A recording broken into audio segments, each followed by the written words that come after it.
যাদের কোরবানির ইচ্ছা আছে, কোরবানি করার নিয়ত আছে, কোরবানি তার উপর জরুরি, এই জন্য হোক বা নফল কোরবানি হিসাবে হোক, কোরবানি করার যার ইচ্ছা আছে তার জন্য গুরুত্বপূর্ণ একটা আমল হলো জুলহজের চাঁদ, জুলহজ মাসের নতুন চাঁদ দেখা দেওয়ার আগে, মানে জুলহজ মাস শুরু হওয়ার আগেই সে নিজের নখ কাটা, মোচ কাটা, পশম কাটা, এই কাজগুলো আগে সেরে নেবে। কেন সেরে নেবে? আগেই সেরে নেওয়ার দরকার হলে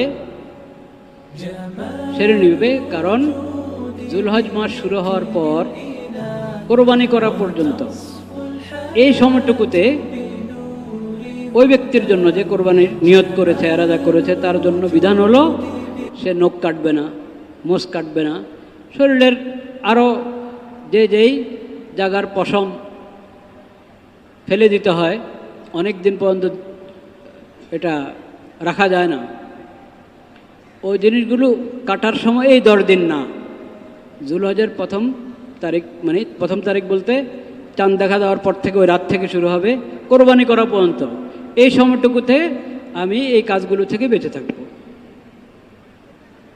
নখ কাটা বা শরীরের অন্য কোনো জায়গার কোনো চামড়া, কোনো পশম কাটা, এই কাজ থেকে এই সময়গুলোতে বিরত থাকা।